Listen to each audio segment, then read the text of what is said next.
พากันตั้งใจฟังทำการอบรมต่อไปใช้สำนวนคำพูดที่ว่าฟังธรรมกับฟังเทศน์ภาษาที่เราฟังกันทั่วๆไปได้ยินกันทั่วๆไปว่าฟังเทศน์ก็มีฟังธรรมก็มีเนี่ยมาสมัยใหม่นี้เขาเรียกว่าใช้การอบรมคืออบรมสิ่งที่มันมีอยู่แล้วนั่นแหละให้มันดีขึ้นที่เรียกว่าอบรมคำเบื้องต้นที่ว่าฟังเทศน์กับฟังธรรมมันมีความหมายผิดกันเล็กน้อยถ้าว่าทั้งเรื่องแนวปฏิบัติแล้วผิดกันลิบทีเดียวฟังเทศน์ในฟังได้ทั่วๆไปฟังที่ไหนที่ไหนก็ฟังได้การเทศน์เทเสติแปลว่าผู้แสดงการแสดงการบอกการชี้แจงทางเรียกว่าเทศน์ฟังธรรมค่ะนี่ฟังสิ่งที่เป็นธรรมหรือว่าฟังแล้วก็ทำตามพูดกันง่ายๆหรือฟังแล้วทำไปพร้อมๆกันเรียกว่าฟังธรรมให้เข้าใจกันง่ายๆคือฟังแล้วทำถ้าหากผู้มีธรรมอยู่ภายในใจของตนฟังเทศน์นั่นแหละมันกลายเป็นธรรมทุกสิ่งทุกอย่างแสดงอยู่ตลอดกาลเวลาเรียกว่าเทศน์อยู่ทุกเมื่อทุกเวลาผู้ที่เห็นธรรมะผู้ที่มีธรรมะเป็นเครื่องอยู่แล้วแสดงให้เห็นอยู่ตลอดเวลาคือเห็นธรรมะอยู่ตลอดเวลานั่นเองจึงเรียกฟังเทศน์นั่นแหละคือธรรมเหตุนั้นถึงว่าที่ว่าไกลกันในที่นี้นั้นหมายความถึงผู้ที่ฟังเทศน์ไม่มีธรรมเป็นเครื่องอยู่ไม่รู้ธรรมไม่เห็นธรรมไม่ได้ธรรมก็สักแต่ว่าฟังไปฟังก็เลยส่งออกไปตามการฟังเลยไม่ได้ทำตามหรือทำไม่ถูกถ้าฟังเทศน์แล้วนั่นคือส่อเข้ามาแสดงเข้ามาภายในชี้แจงบอกเข้ามาภายในธรรมคำสอนพระพุทธเจ้าก็มีบทอยู่แล้วมีบทบอกชัดอยู่แล้วว่าเอหิปัสสิโกเอหิปัสสิโกเห็นโดยจะเอหิจงดูเอหิอ่อนคล้ายๆกับว่านี่สิ่งนี้มีอยู่ตรงนี้คล้ายๆกับว่านั้นคำว่าเอหิเห็นเฉพาะให้ไม่เห็นเฉพาะในที่นั้นฉะนั้นในการที่ฟังเทศน์หรือฟังธรรมนั้นมีข้อความคิดแปลกกันดูโดยอธิบายมานี้อันนี้ในการที่จะฟังต่อไปจะไม่แสดงออกไปข้างนอกคือจะแสดงให้เข้ามาภายในเพราะธรรมทั้งหลายที่พระพุทธองค์ทรงแสดงไว้ทั้งหมดล้วนได้ชี้เข้ามาภายในตัวของเราทั้งนั้นอาตมายังชอบใจคำโบราณอยู่คำหนึ่งซึ่งท่านอุปมาอุปไมยเปรียบไว้ท่านแสดงว่าพระไตรปิฎกทั้ง3คัมภีร์ท่านว่าพระสูตรเป็นตัวกลองพระวินัยเป็นสายรัดพระปรมัตถ์เป็นผืนหนัง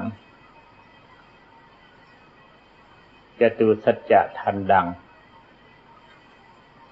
อริยสัจธรรมทั้ง4เป็นไม้ค้อนกลองนั่นจะต้องมีสายรัด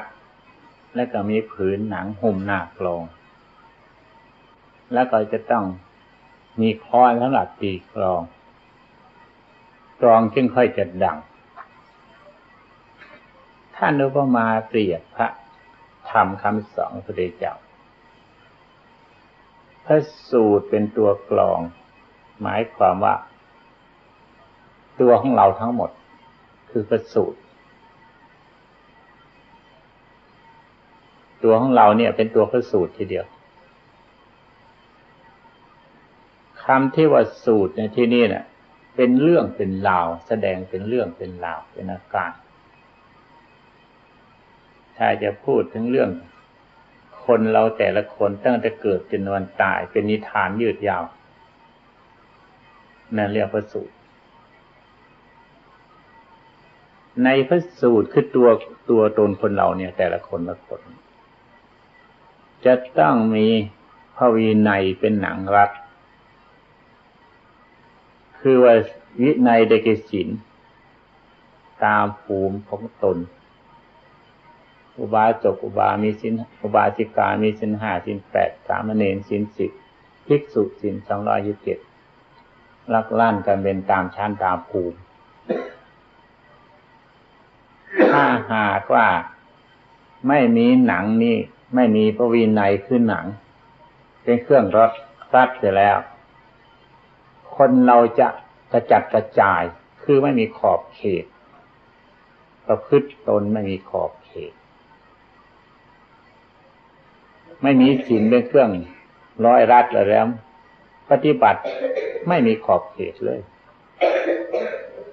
คนเราทั้งเคยอธิบายแล้วว่าจะดีได้ก็เพราะพระวินัยหรือศีลเป็นเครื่องวัดไม่มีศีลไม่มีพระวินัยเป็นเครื่องวัดเสียเลยคนเราก็จะไม่มีคุณค่าอะไร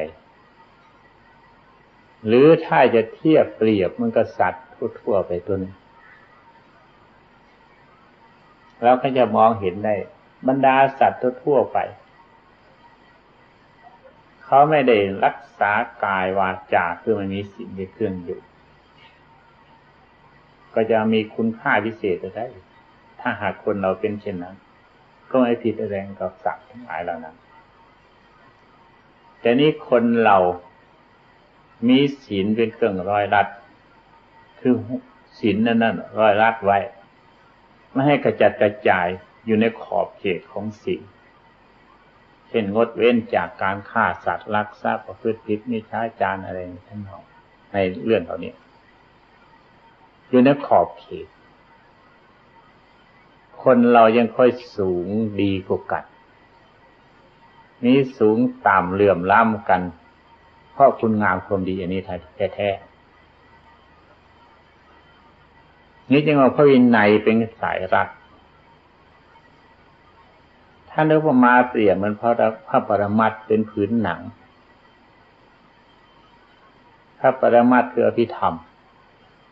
ที่เราพากันเรียกว่าอภิธรรมอภิธรรมรวบรวมจิตเจตสิกรูปนิพพาน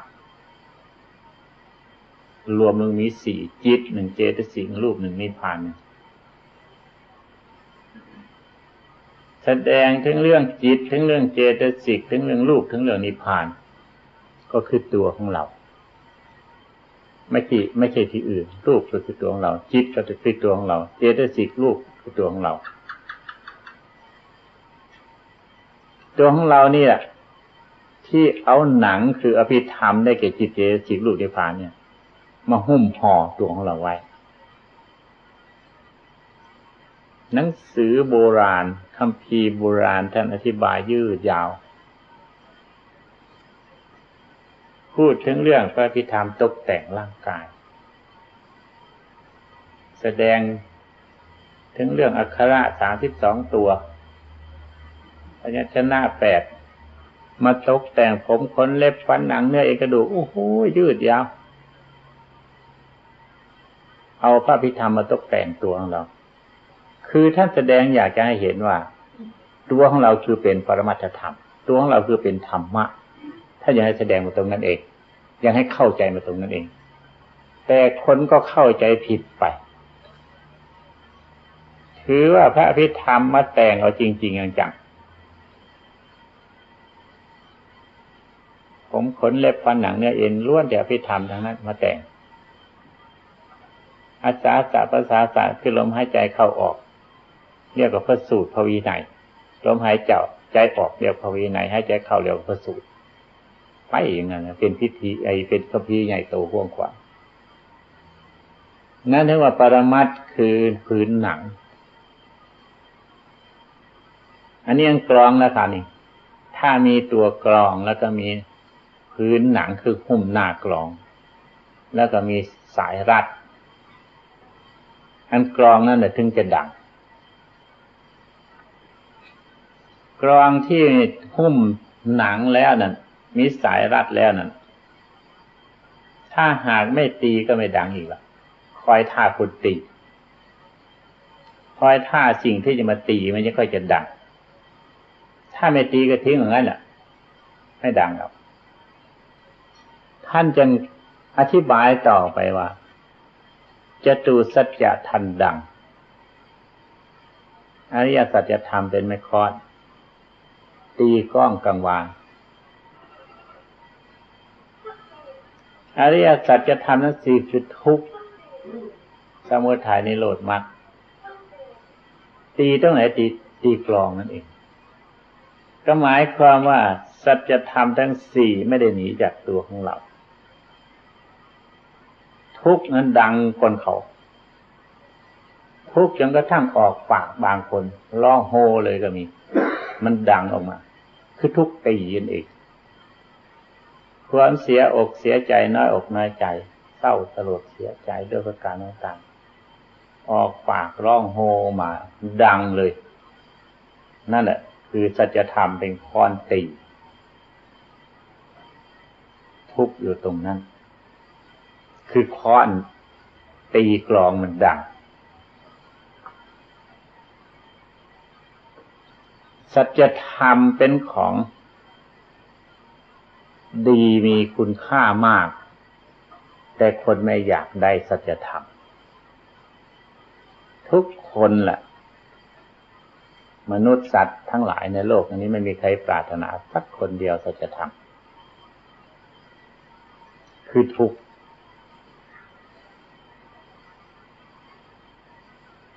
สุขนั้นปรารถนาทุกคนแต่ไม่ใช่สัจธรรมสุขนั้นไม่ใช่สัจธรรมท่านไม่ได้ว่าสุขนิโรธคือความดับทุกข์ไม่ได้ว่าสุขท่านบอกว่าความดับทุกข์เฉยๆสุขอยู่ตรงไหนสัจธรรมไม่มีสุขนิโรธคือความดับทุกข์ท่านพูดถึงเรื่องความดับทุกข์ไม่ใช่สุขถ้าสุขอยู่ยังไม่ใช่นิโรธดับทุกข์แล้วนั่นไม่ได้เรียกว่าสุขจะเรียกอะไรก็ไม่ถูกมันอยู่ตรงนั้นคนเราจึงว่าไม่ชอบสัจธรรมจึงไม่ได้เห็นธรรมถ้าหากคนเพ่งพิจารณาถึงเรื่องสัจธรรมเอาสัจธรรมมาเป็นอารมณ์ถึงจะได้เห็นธรรมะจึงจะได้เห็นของจริงความเกิดก็เป็นทุกข์ความแก่ความเจ็บความตายก็เป็นทุกข์ความเศร้าโศกเสียใจอะไรอาวรณ์ก็เป็นทุกข์ทุกข์ทั้งหลายเหล่านี้แหละเป็นตัวสัจธรรมคนไหนไม่พอใจไม่ชอบทุกข์เกลียดทุกข์คนนั้นเรียกว่าคนปราชัยพ่ายแพ้มีคำบาลีเรียกว่าธรรมเดสีปราภโวคนเกลียดธรรมคือคนชังธรรมเป็นคนพ่ายแพ้คือยอมแพ้นั่นเอง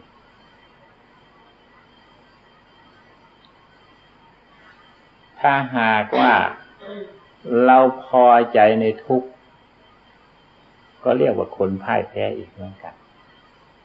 แต่ในที่นี้ถ้าไม่ให้เกลียดทุกข์แต่ว่าไม่ให้พอใจในทุกข์แต่ให้เอาทุกข์มาพิจารณาให้มารู้เท่าถึงเรื่องทุกข์รู้เท่าเข้าใจถึงเรื่องทุกข์ เรียกว่าตีกลองให้มันดังถ้าเราทุกข์มาพิจารณาแล้วตีกลองดังเลยดังคือความรู้คือความเข้าใจคือความเห็นจริงในสิ่งนั้นพูดกว้างๆไว้อีกที่หนึ่งว่าโลกอันนี้ไม่ใช่โลกสุขโลกอันนี้เป็นโลกทุกข์คนไหนพอเกิดขึ้นมาในโลกเท่านี้ล้วนแต่จะเกิดมาในกองทุกข์เลยทั้งนั้นทุกคนที่พากันค้นขวายแสวงหาอาชีพทุกวิถีทางแม้แต่ปฏิบัติศีลธรรมคำสอนของพระพุทธเจ้าก็เพื่อที่จะบำบัดทุกข์คือว่าเพื่อจะแก้ทุกข์เพื่อแก้ทุกข์ด้วยกันทั้งนั้นใครทำอะไรทั้งหมดเพื่อแก้ทุกข์ทั้งนั้นแต่ว่าแก้ไม่ถูกปมแก้ไม่ถูกจุดยิ่งทุกข์นักยิ่งกว่าเก่าอย่างบางคนที่จะพากันเห็นได้ถึงกับฆ่าตนตายเขากลุ้มเกินไปเพราะเสียของเสียความตั้งใจและเสียความประสงค์ไม่สมหวังและสมปรารถนา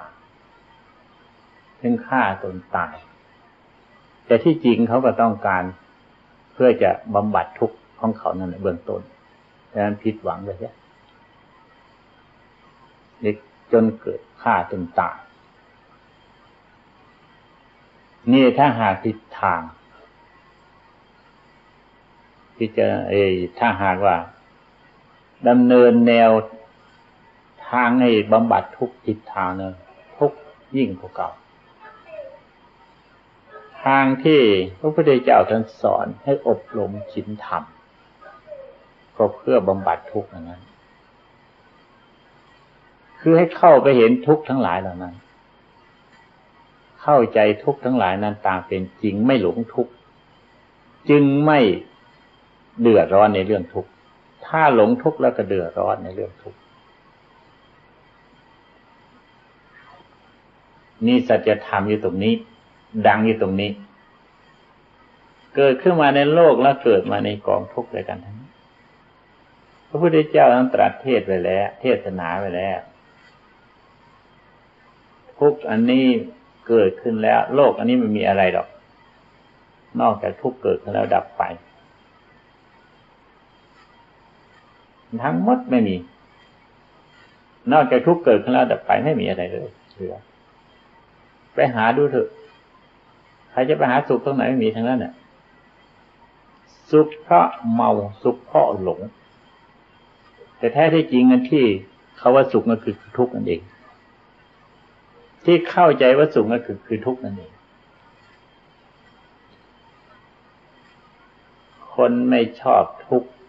คนเกลียดทุกข์เหมือนกันกับคนป่วยคนไข้ไม่ชอบยา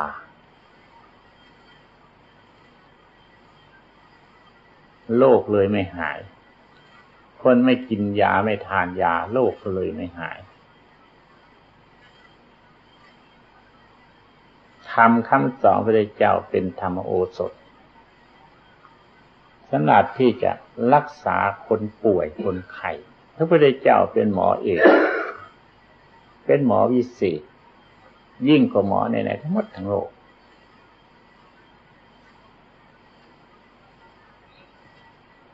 ท่านจึงแสดงถึงเรื่องอโลคยาปรมาลาภาความมณีโลกเป็นลาภอย่างยิ่งคนเราเข้าใจเพียงว่าสุขภาพอนามัยดีไม่เจ็บไม่ไข้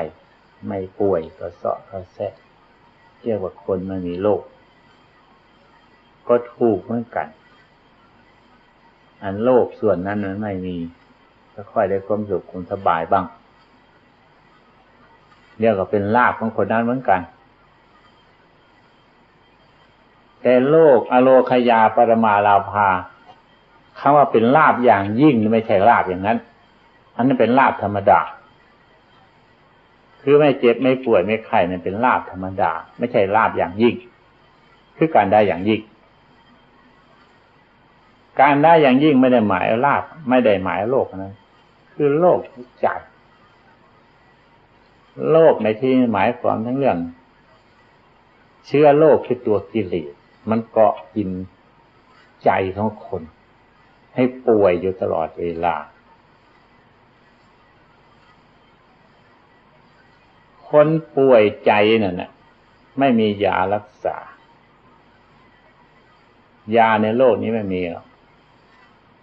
นอกจากธรรมโอสถไม่ต้องอื่นไกลละ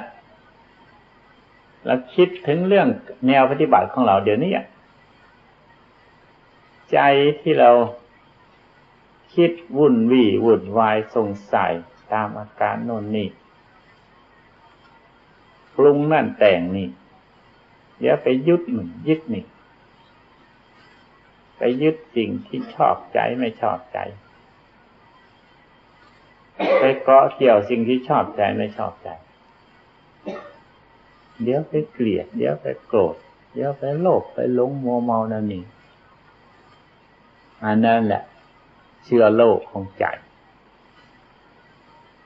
มันเกาะกินหัวใจค่อยเศร้าหมองสูบซีดลงไปหัวใจไม่เบิกบานหัวใจไม่ผ่องใสเพราะโลกนั้นคอยกัดคอยกินให้หุบให้แหวให้แหว่งให้วิ่งไปในผลที่สุดเลยไม่ความผ่องใสเลยห้องใจเลยไม่มีใจเศร้าหมองเหมือนกับกายภายนอก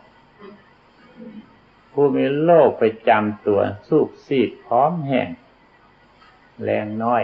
ผิวพรรณไม่ผ่องใสหัวใจก็เหมือนกันโลกคือตัวกิเลสดังอธิบายมานั้นเข้าไปเกาะกินแล้วคนนั้นจะมีความทุกข์เศร้าหมองถ้าหากพระพุทธเจ้าท่านฟังธรรมคำสอนพระพุทธเจ้าแล้วเอาไปชำระคือยาธรรมโอสถเอาไปชำระแก้ไขใจนั้นก็จะค่อยหายไปจากโลกที่พระพุทธเจ้าท่านบอกลากยาคือบอกยาสำหรับแก้พระองค์แสดงถึงเรื่องขันธ์ห้าอายตนะว่าแต่ธาตุสี่ละไปธาตุสี่นี่ขันธ์ห้าอายตนะไปละยาแต่ละขนาดนี่เบื้องต้นอย่างที่เราไปยึดไปถือตนถือตัวถือเราถือเขาถืออะไรต่ออะไรแล้วถือว่าเป็นตนเป็นตัวคืออัศมีมนะเกิดขึ้นพระองค์บอกว่าไม่ใช่ตัวไม่ใช่ตนไม่ใช่อัตตาอนัตติธาตุสี่นำไปเลยมีคำโครงของสมเด็จวรรณรัตน์ธรรมรังสีวัดโสมนัสท่านพูดดีอวดตนอวดดินพูดหยาบๆทีเดียวแหละถือตนถือดินท่านบอกไม่ได้ว่าอวดถือตนคือถือก้อนขี้ดินก้อนดินแต่ละก้อนละก้อนคนเอาถือตนถือดินอวดตนอวดดินอวดกินอวดขี้อวดดีแก่ตาย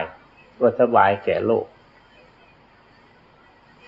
นั่งโงกงบแก่แล้วแลว่าตนรูปตนคือผีให้ดียังไงท่านว่าน่าฟัง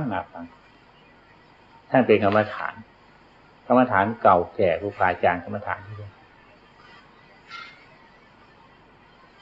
ในธรรมคำสอนพระพุทธเจ้าท่านก็พูดเหมือนกันท่านมาพูดให้ชัดลงไปอีกคุมภูมังกายวิมังวิดิตว่า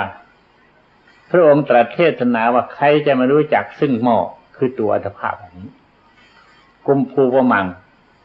กายของเราในเหมือนอุปมาเปรียบมันกับหม้อคือหม้อดินเองธรรมดาหม้อดินมีหม้อดินที่คนปั้นมาแล้วเป็นรูปเป็นกายเป็นรูปเป็นหม้อมาแล้ว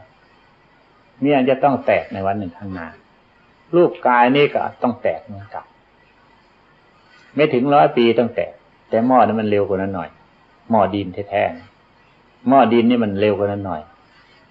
มันช้ากว่านั้นหน่อยนั่นเรียกว่าคือก้อนดินท่านจึงว่าตัวตนที่ถืออัตมีมานะว่าตนว่าตัวคือดินต่างหากแล้วไปถือมันแต่ไม่ดิน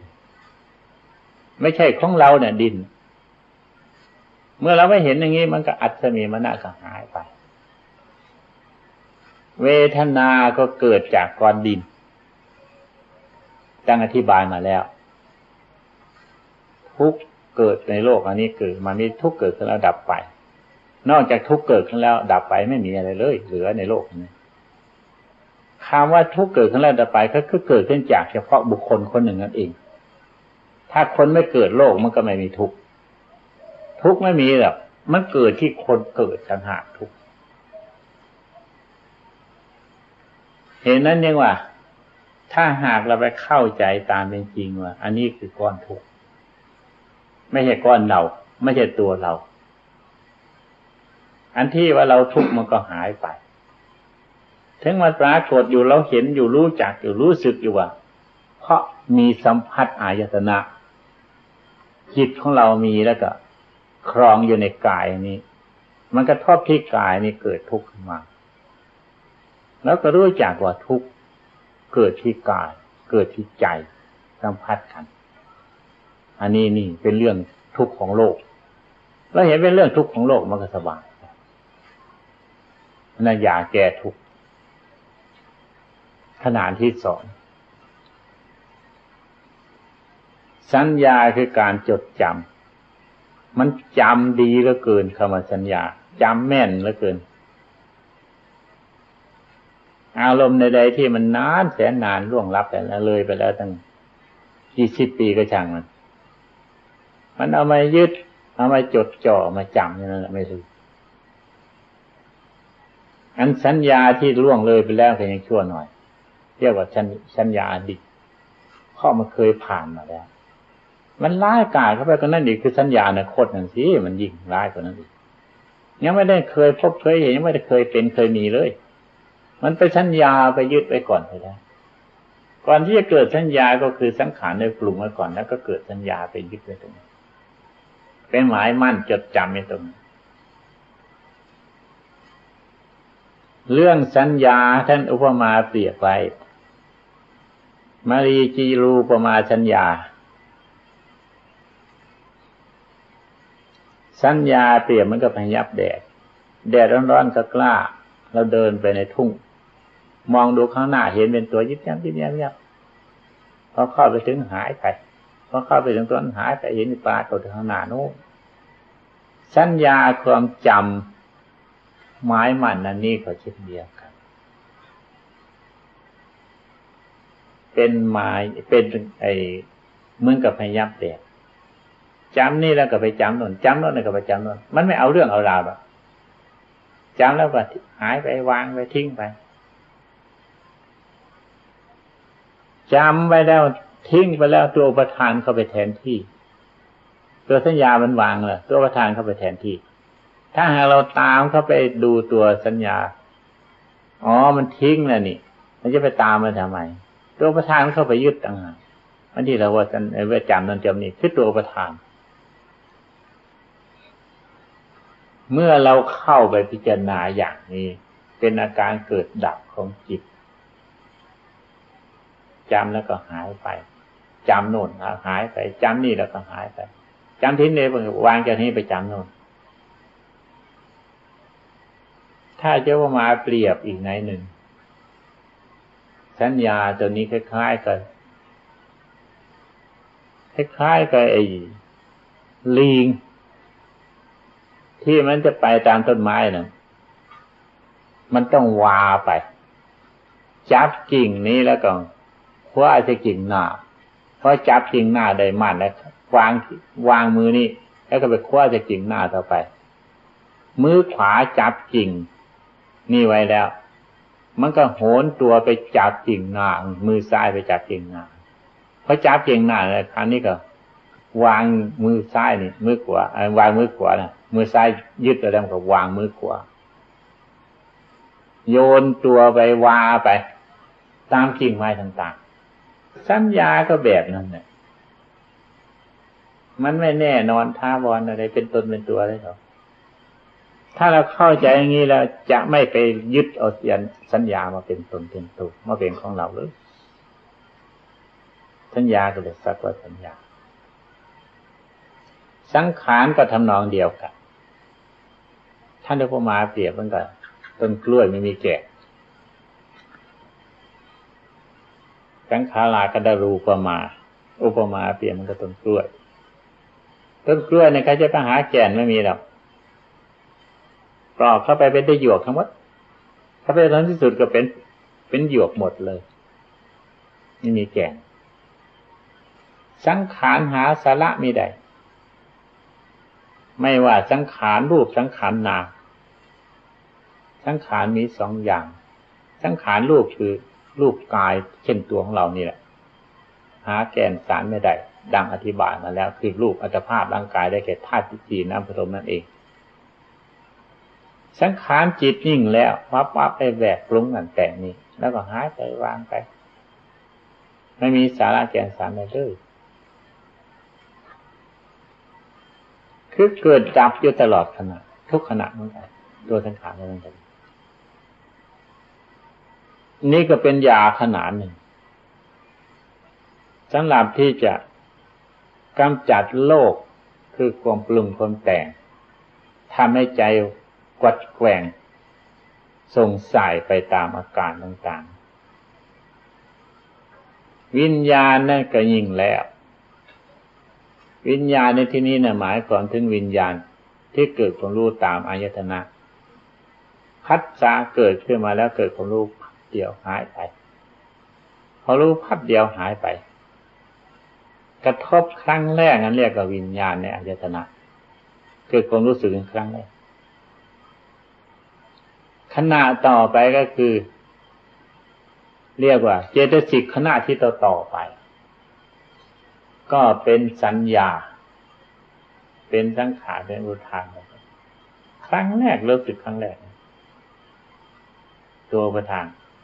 เช่นเข็มปักเราเนี่ยสมมติเราเข็มถือเราเนื้อจะเป็นเข็มธรรมดาหรือเข็มยางแทงยางกระถางช่างเถอะพอถูกปั๊บครั้งแรกรู้สึกแป๊บเดียวหายไปแล้วนึงความรู้สึกครั้งแรกนั่นคือตัวสัญญาคือตัววิญญาณคราวนี้มันเจ็บตรงนั้นตรงนี้มันเป็นอุปทานนะครับแล้วมันอยากให้มันเจ็บหรือว่าอยากให้มันหายอะไรต่างๆมันเป็นตัวสังขารได้มันขนาดนิดเดียวติดต่ออันนั้นต้องเรียนอภิธรรมแต่ว่าเรียนส่งก็ไม่ได้อีกเลยถ้าเรียนไปตามตำราแล้วส่งไปไม่ได้เรื่องอีกแหละเรียนเข้ามาตรงนี้มาดูตรงที่มันเป็นอยู่ที่ใจของเราเนี่ยให้เข้ามาตรงนี้ขณะที่จิตของเราที่มันเกิดความรู้สึกถึงครั้งแรกนั่นนะพอกระทบอารมณ์อะไรขึ้นมาทางอายตนะใดๆก็ตามพับขึ้นมาให้เห็นตรงนั้นเลยอย่าไปเห็นที่ตำราอย่าไปเห็นตัวหนังสือให้เห็นที่ตัวจริงของมันนั่นเลยนี่ทำคำสอนพระเจ้าสอนเข้ามาภายในเรียกว่าสอนธรรมไม่ใช่สอนเทศสอนให้ทำหรือทำตามหรือเป็นธรรมทุกสิ่งทุกอย่างที่พระองค์ตรัสเทศนาไว้ในคัมภีร์ต่างๆมากมายที่โบราณอาจารย์ท่านกำหนด 84,000 พระธรรมขันธ์ล้วนได้จิตชี้เข้ามาที่ตัวของเราแล้วก็จุดหมายปลายทางคือสอนให้เราชำระมากมายพูดไปมากมายหลายอธิบายมากมายหลายแต่ตรงที่เอาจริงๆจังองค์เอาอันเดียวนิดเดียว เหมือนกับคนเราแสวงหาอาชีพหาได้ก็เอาเถอะหาเงินหาทองเข้าของสมบัติบ้านช่องจะทำอะไรก็ตามอาหารนั้นหามากมายมาเพื่อลดปลายลิ้นนิดเดียวคือลดโอชะเท่านั้นก็แล้วกันล่ะถ้าโอชะไม่มีแล้วก็ไม่มีประโยชน์เลยโอชะเพื่อสัมผัสก็เกิดโอชะแล้วกันนั่นแหละซึมซาบเขานำไปหล่อเลี้ยงร่างกายมีชีวิตอีกต่อไปหมดภาระเท่านั้นจะทำมาหากินด้วยประการใดก็ตามเถอะมารวมนิดเดียวเท่านั้นไม่ได้มากมายส่วนธรรมะทั้งหลายที่ฟังไปมากมายหรืออธิบายไปมากมายก็ตามเราได้ศึกษามามากมายเท่าไรก็ตามถ้าหากว่าฟังแล้วไปกำจัดโลภคือกิเลสที่มันเกาะกินในหัวใจให้หายไปหมดไปก็เป็นอันว่าถูกต้อง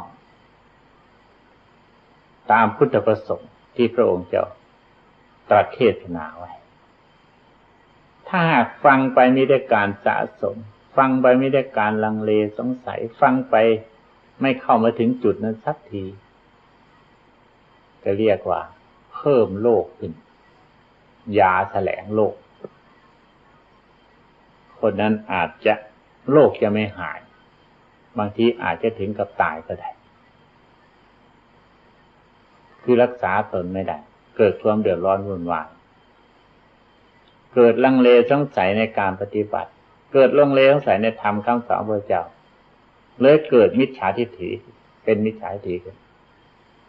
เรียกว่าตายจากสัจธรรมคำสอนของจิตคำสอนของพระพุทธเจ้าเนี่ยอธิบายเนื้อความของธรรมะมาในวันนี้นะพอจะสรุปรวมได้ว่าธรรมคำสอนพระพุทธเจ้าทั้งหมดสอนชี้เข้ามาที่ในตัวของเราไม่ได้ชี้ไปที่อื่นผู้ฝึกหัดฝึกฝนหรือผู้ศึกษาธรรมะถ้าส่งไว้ภายนอกแล้วผิดประสงค์ของพระพุทธองค์ท่านน้อมเอาภายในฟังแล้วปฏิบัติไปแล้วชำระไปในภายในใจของตนพร้อมๆกันเลยอันนั้นเป็นอันถูกต้องตามประสงค์ของพระองค์จะฟังจะศึกษาหรือจะดูตำราอะไรก็ตามอันนั้นเป็นความมุ่งของพระพุทธองค์กิเลสเป็นโลกสำคัญของใจโลกกายไม่สำคัญเท่าใจโลกของใจธรรมทั้งหลายที่พระองค์เจ้าแสดงไว้ล้วนแล้วจะเป็นตำรายาแต่ละขณะสำหรับที่จะบำบัดโลกภายในใจคือตัวกิเลสถ้าหากว่าเราไม่ตำรายาได้แล้วแต่ว่ารู้จักแล้วแต่เราไม่เอามาใช้คือเราไม่กินโลกก็จะไม่หายแต่ว่ามันแปลกอยู่ตรงว่าคนเรานั่นเป็นโรคมันไม่ชอบยาคือมันฝ่าฝืนเรื่องกิเลสของคนเรามันไม่อยากจะให้ข่มเหงตามโบราณภาษาโบราณท่านเรียกว่ามารมากีดกันจะทำดีทำชอบไม่ได้มันหาเรื่องกีดกันแต่ว่าความดีที่เราพยายามชำระสาสางให้หมดจดไปนั้นเป็นเหตุนำมาซึ่งความสุขในที่นี้เนี่ยถ้าหากสุขทั้งที่สุดได้สุขทั้งที่จริงแล้วนะท่านไม่ได้เรียกว่าสุขท่านเรียกแต่ว่าระงับทุกข์ขึ้นดับทุกข์เฉยๆทุกข์นั้นท่านไม่ให้ละท่านสอนในพิจารณาทุกข์เป็นของตนกำหนดไม่ใช่ว่าละตรงจิตที่เป็นสมุทัยคือเป็นตัวโลกภัยชำระโดยยาระงับโดยยาธรรมโอสถเมื่อเข้าไปชำระด้วยยาคือธรรมโอสถแล้วโลกหายเฉยๆไม่ได้เรียกว่าสุขในที่นี้ถ้าเรียกว่าสุขมันก็ยังมีทุกข์อยู่ ไม่ได้เรียกว่านิโรธนิโรธไม่ได้มีทุกข์มีสุขต้องเรียกว่านิโรธดังนั้นถ้าหากเราเชื่อธรรมคำสอนพระเจ้านำเอาตำรายาที่เราศึกษามาเราได้ยินได้ฟังมาเอาไปใช้คือรับประทานอาการของโรคก็จะหมดไปนั่นเป็นจุดหมายปลายทางอันใหญ่ยิ่งของพระพุทธเจ้าที่เทศนาที่อธิบายมาในวันนี้ก็มีในแนวโดยที่อธิบายมานี้